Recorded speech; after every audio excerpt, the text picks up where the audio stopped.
Hosiana, terpujilah nama Tuhan Allah kita yang telah berkarya melalui Tuhan Yesus Kristus melalui jalan penderitaan dan kematian, supaya kita orang-orang berdosa beroleh keselamatan dan kehidupan kekal.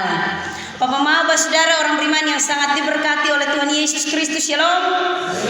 Sekali lagi shalom. Puji nama Tuhan. Bapak Mama, saudara, kotong pernah mendengar kata atau istilah daur ulang? Pernah? Daur ulang adalah suatu proses menjadikan suatu bahan bekas menjadi bahan baru yang dapat berguna. Beta lihat mau kreativitas koran itu dibuat jadi tempat sirih, pot bunga, asbak rokok, dan seterusnya. Lebih banyak kotong dapat itu di orang-orang binaan di lapas. Mereka diberikan keterampilan merubah bahan bekas menjadi bahan layak pakai. Bukan hanya itu Bapak Mama, plastik bekas. Kotong di sini mama-mama senang pilih plastik. Apalagi kalau pas pesta dan kemudian gelas aqua banyak. Pilih kok pakai bakar. Pagi-pagi bikin api tungku. Padahal gelas bekas ini dapat didaur ulang, bikin bunga, bikin hiasan dinding, dan yang lain-lain. Merubah barang bekas menjadi barang berguna. Kaleng bekas, orang bisa bikin kursi sofa mini yang cantik dari kaleng-kaleng susu atau dari kaleng bir bintang Om Oscar. Didaur ulang untuk kemudian berfaedah dan berguna. Kain bekas itu mama-mama pakai untuk kemudian bikin keset. Jadi bikin bagus-bagus, bisa jadi sarbet, perlu dicari di pasar. Di sini mas ada mama yang begitu. Saya mau serba instan, cukup di pasar 35.000 tuh mas. Kalau oke jadi. Amin kok mama. Tak pada mesti pusing 7 keliling ini kan pecah-pecah kotong jahit dulu muku seharian tel. Bapak Mama saudara orang beriman yang sangat diberkati oleh Tuhan Yesus Kristus. Omong soal daur ulang bahan bekas menjadi bahan jadi atau bahan yang berguna. Demikian juga percakapan Yesus dengan Nikodemus tentang kelahiran kembali atau menjadi manusia baru. Tentunya memiliki kaitan dengan ajaran Kristen tentang keselamatan dan kehidupan kekal. Tetapi keselamatan yang ada di dalam Yesus Kristus yang kemudian akan melahirkan sosok manusia baru yang hidup baru. Ini merupakan percakapan Yesus dengan Nikodemus. Di sini ada nama Demus atau Nikosa. Nikodemus adalah seorang pemimpin agama Yahudi dari golongan Farisi. Ia merupakan tokoh Farisi yang terkemuka. Kalau kotong omong orang Farisi, orang yang selalu menganggap diri benar, orang yang melakukan hukum-hukum Taurat dengan benar, orang yang tidak melanggar hukum Taurat. Mereka memisahkan diri mereka dengan orang-orang Yahudi. Dan Nikodemus adalah orang Farisi terkemuka, tokoh Farisi terkemuka.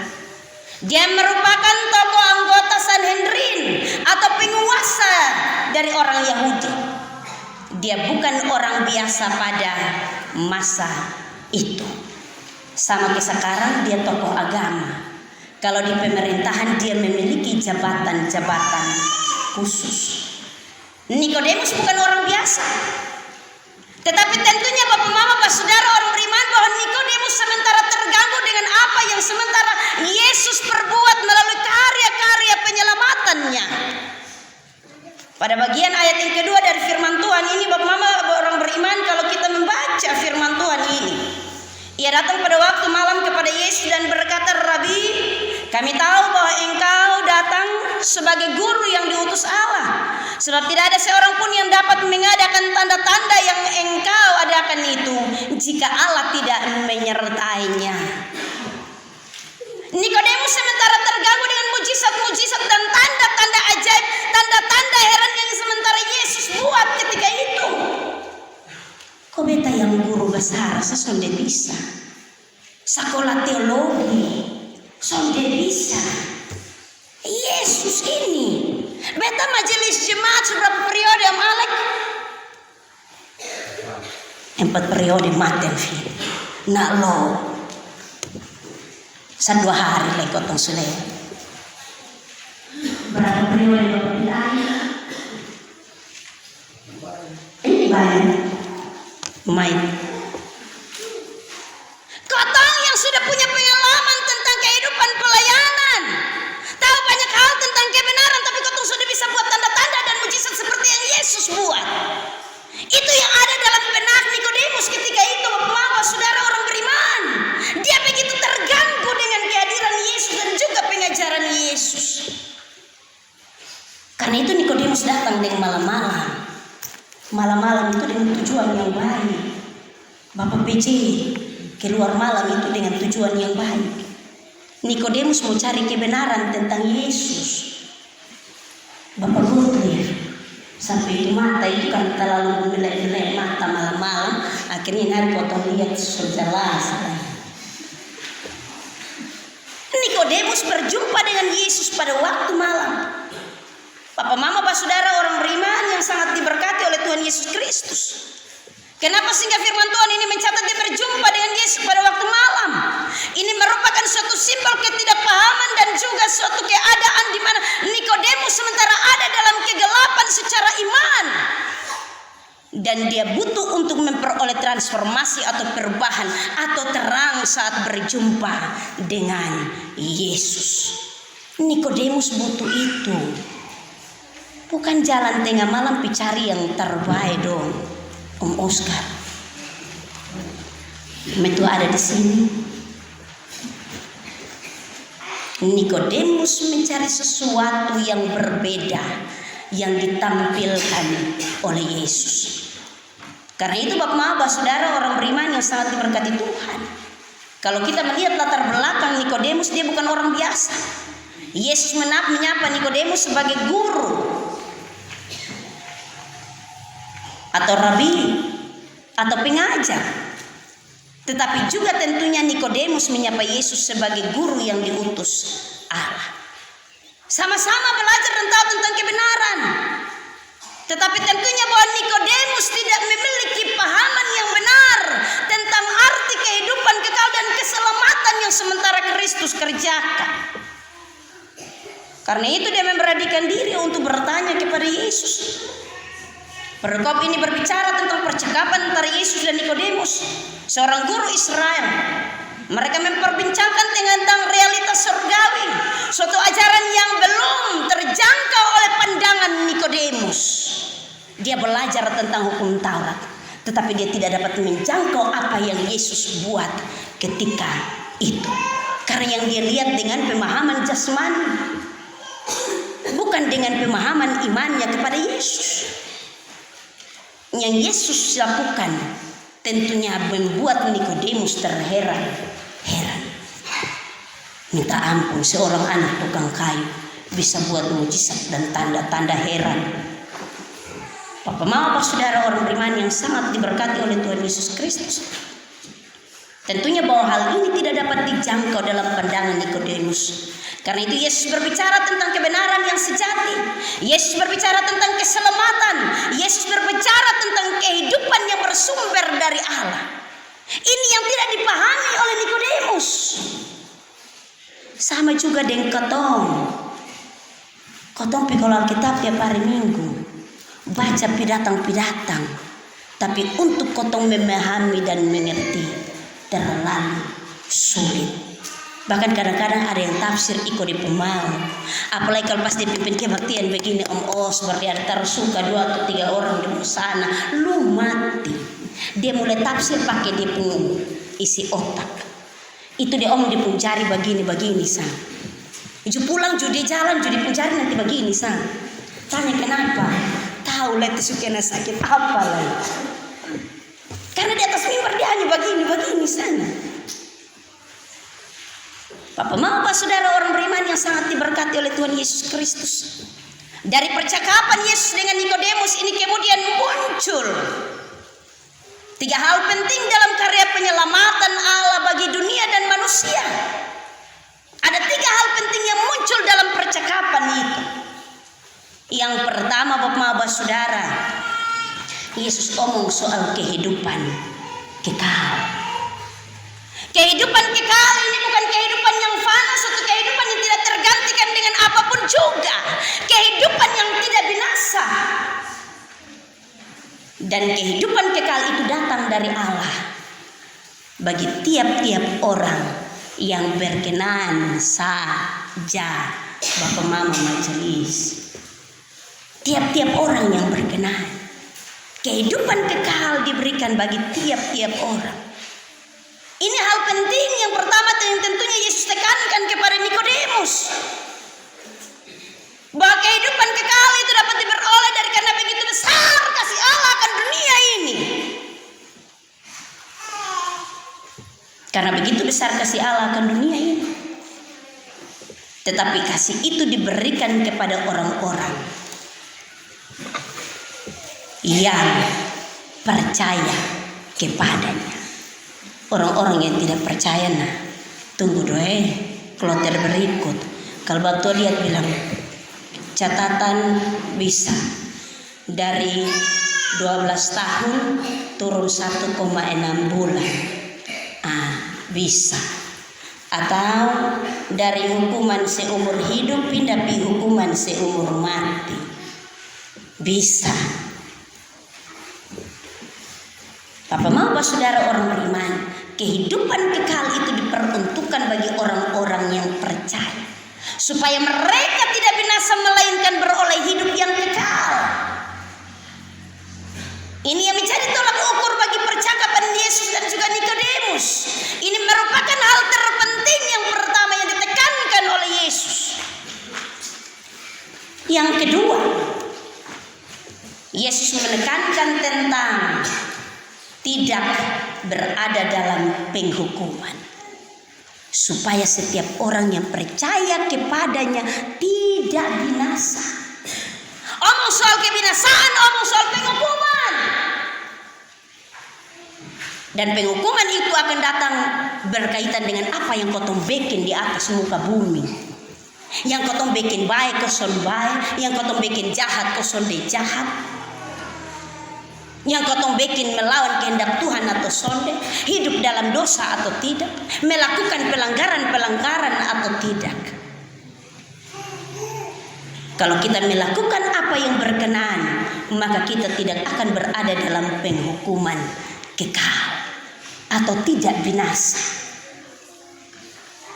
Hal yang ketiga yang ditekankan oleh Yesus, Bapak Mama saudara orang beriman yang sangat diberkati oleh Tuhan.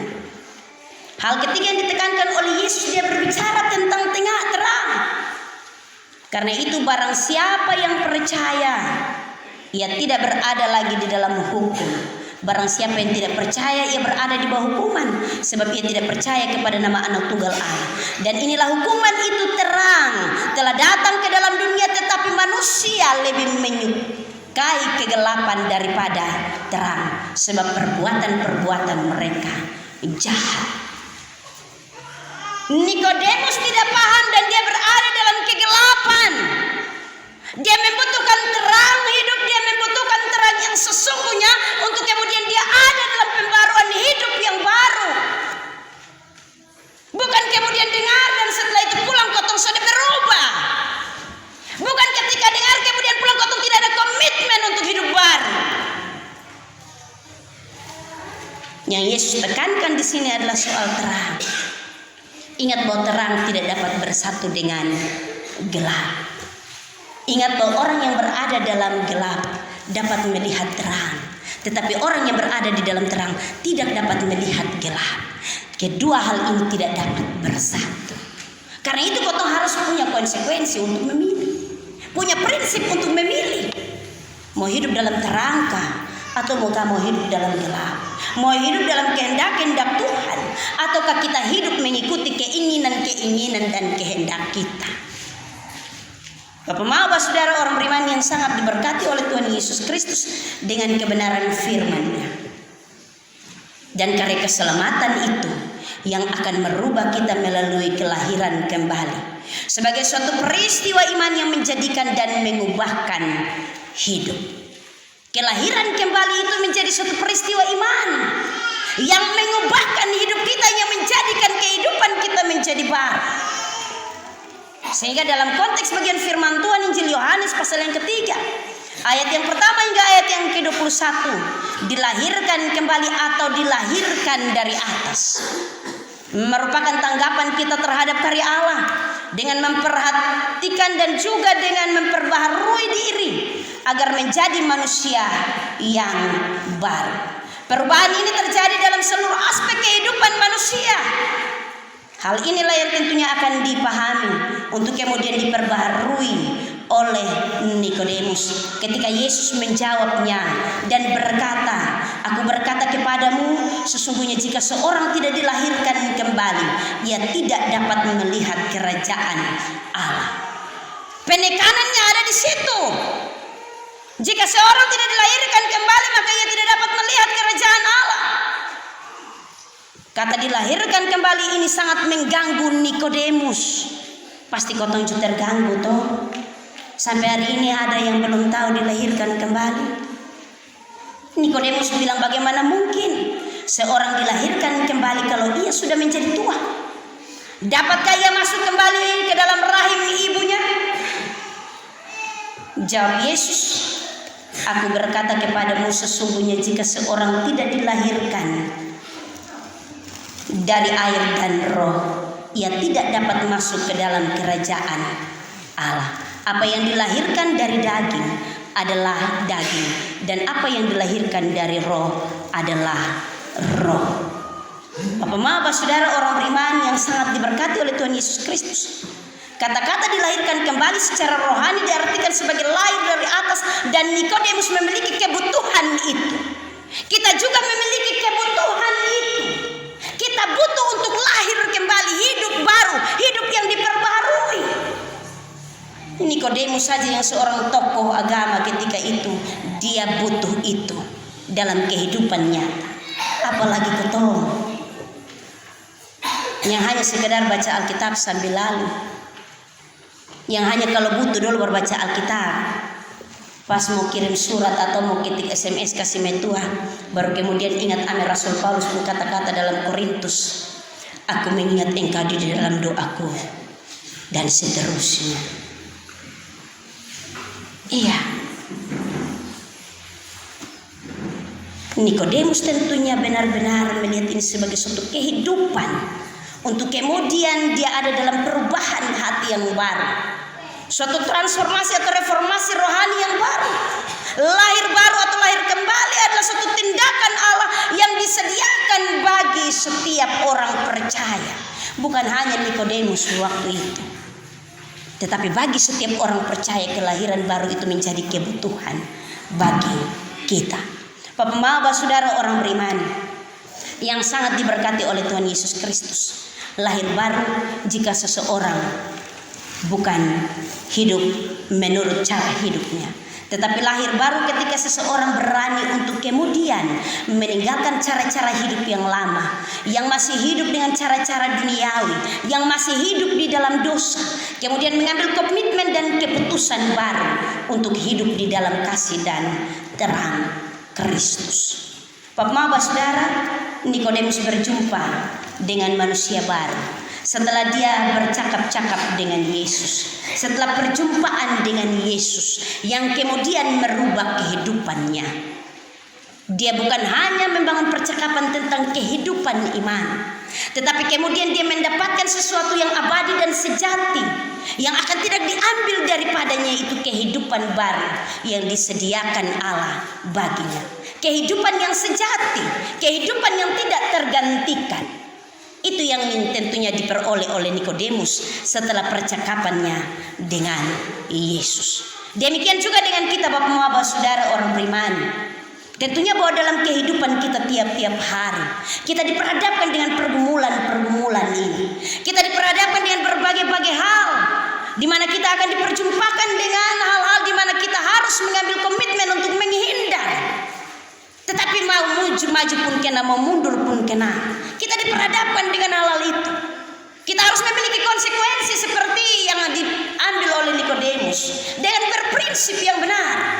Benar bahwa dia seorang Farisi, tetapi dia memiliki iman yang benar kepada Yesus. Dia tahu benar bahwa hanya Yesus satu-satunya Tuhan dan Juru Selamat. Dia tahu benar bahwa hanya Yesus satu-satunya yang dalam karya keselamatannya, melalui kesengsaraan, kematian, dan kebangkitannya, dia akan memperoleh kehidupan baru dan kehidupan kekal. Ini yang tentunya didapatkan oleh Nikodemus. Demikian juga dengan kita Bapak Mama. Tentunya dari hal ini kita belajar 3 hal teristimewa dalam kita memperingati minggu-minggu sengsara Tuhan Yesus Kristus. Ini baru memasuki minggu yang kedua. Hal yang pertama, Bapak Saudara, untuk menjadi manusia baru berarti bahwa kita bersedia untuk meninggalkan kehidupan yang berpusat pada diri sendiri, untuk berada pada suatu kehidupan baru yang berpusat pada Allah. Ada kesediaan, ada kerelaan untuk hidup sebagai anak-anak Allah. Ada kerelaan dan kesediaan untuk hidup sebagai manusia baru. Jangan sampai kotong mau untuk menjadi manusia baru, tetapi tidak ada kesediaan untuk menjadi manusia baru. Sama seperti orang berpacaran, kamu bilang mau putus, tetapi dia sudah bisa move on. Amin yang mudah-mudahan demikian. Kita tidak bisa meninggalkan, karena hanya mulut saja yang berkata demikian, tetapi hati kita begitu terluka. Kalau kita pas tinggal botol, berarti betul ada kawan lain. Kalau kita kas tinggal nanti siapa yang di bagian campur dan kemudian di bagian bandar. Padahal itu majeliso. Kau tak mau, tetapi kemudian kita masih berkompromi. Kau tak mau, tetapi kau tak sudah rela, kau tak sudah mau melepaskan. Mau lepas itu, mau lepas tapi mana? Bahkan ada banyak hal lain. Bukan hanya soal minum sah. Beta soal minum ini karena beta lihat muka 1, 2, 3, 4, dan 5 itu yang itu sah. Tetapi yang lain itu dong sambungi supaya tidak nampak. Kalau omong mau berarti ada komitmen untuk melepaskan, merelakan. Biar pergi jauh dengan dia. Jangan sampai omong mau lepas tapi begitu berapa. Tadi kau bicara mati kita. Itu berarti sama dengan akhirnya meremberi napung lagu bilang apa Om Oscar? Aku masih seperti amin. Yang ada tambah-tambah itu amin. Seperti yang dulu. Yang kedua, saya lihat waktu dulu Mama supaya khotbah jangan terlalu lama ini. Yang kedua Bapak Saudara, baru 23 menit. Menjadi manusia baru berarti kita memiliki keberanian untuk menyatakan apa yang diimani. Memiliki keberanian untuk menyatakan apa yang kotong imani. Berani kau sonde. Jangan sampai kotong sudah berani untuk menyatakan apa yang diimani. Kotong mau kasih orang bilang karena kotong orang berdosa maka Yesus disalib. Kotong takut itu orang tersinggung dan besok dia sudah datang gereja. Beta sudah berani omong. Karena mana itu bebuku nyadu. Beta sudah berani omong. Karena dalam mama itu kita berani satu kata dia sudah 5.000. Beta mau omong mama mantu dari Oilasi. Kita tidak memiliki kekuatan dan juga kita tidak memiliki keberanian untuk menyatakan. Karena kita takut bahwa ketika kita berani untuk menyatakan apa yang kita imani, maka orang lain akan meninggalkan kita. Apalagi kalau muncul di pembahasan sok suci, sok benar, sok. Itu membuat kita takut. Untuk kemudian kita tidak berani berkomitmen dengan iman kita. Kita berani tegur jemaat kalau pas khotbah begini. Jangan coba-coba. Dan nanti besok jangan naik mimbar leher. Itu hal yang kedua. Hal yang ketiga atau yang terakhir. Biar supaya pulang sih Bapak Mama. Hal yang ketiga atau yang terakhir. Dari percakapan Yesus dan Nikodemus yang dapat kita pelajari, bahwa kita menjadi manusia baru. Itu berarti bahwa kita menggunakan seluruh potensi diri kita untuk bertumbuh dan berkarya bagi Allah, untuk hidup dan berkarya bagi Allah. Dalam hal ini ada kerelaan untuk mengikuti Yesus, bukan hanya dengar, datang duduk dengar pulang dan selesai. Tetapi ada komitmen baru mengikut Dia. Dan dalam mengikut Yesus itu ada konsekuensi banyak yang akan kita buat. Sama seperti yang dilakukan oleh Nikodemus. Tanpa dia sadari dia telah menyangkal dirinya. Menyangkal diri. Dia pandai dalam hal itu. Tetapi dia harus menyangkali dirinya bahwa Yesus adalah guru yang diutus Allah. Menyangkal diri kita. Untuk kemudian kita dapat mengikuti Yesus sebagai pengikut-pengikut yang sejati. Menggunakan apa yang ada dalam diri kita untuk berkarya dalam hidup, dalam kehidupan masyarakat, kehidupan berkeluarga, kehidupan pelayanan kita. Tidak mementingkan diri sendiri, tidak mempergunakan potensi diri itu untuk kemudian menyenangkan dan mementingkan diri sendiri, tetapi kemudian berbuah, berarti bagi orang lain, berarti bagi gereja, berarti bagi pelayanan, berarti bagi kemuliaan nama Tuhan. Pakai kotong potensi diri untuk hal-hal yang baik. Bukan kemudian pakai kotong potensi diri untuk merusak persekutuan dalam jemaat. Untuk merusak pelayanan. Nanti ini pelayanan ada bagus-bagus mah. Mam pendeta tahu itu majelis itu paling pemukul. Kalau orang ada pelayanan, tetapi dipotensikan potensi bagus itu. Jadi di mana dia duduk dia kasih jatuh orang lain. Dia berpotensi bikin rusak. Jadi kalau orang sudah bikin ini yang bagus, itu sangat bagus, mesti ikut punya yang bagus. Tuhan kasih potensi dalam diri masing-masing untuk kemudian kita bertumbuh, berkarya bagi Allah. Bapak Bapak saudara orang beriman yang sangat diberkati oleh Tuhan Yesus Kristus. Dan ketiga hal itu kita belajar benar bahwa manusia baru dilahirkan kembali adalah kita meninggalkan kehidupan kita yang lama dan kemudian kita menjadi manusia-manusia baru yang hidup dan berkarya, yang hidup dan berarti dalam keberanian iman masing-masing untuk kemudian menjadi pengikut-pengikut Kristus yang sejati. Mari kita pulang dalam kita memperingati minggu-minggu sengsara Tuhan Yesus Kristus sambil kita merenungkan. Kita mau menjadi Nikodemus yang lahir baru, ataukah kita mau menjadi orang yang biasa saja. Tuhan memberkati kita dalam terang firman-Nya. Terpujilah nama Tuhan Allah kita.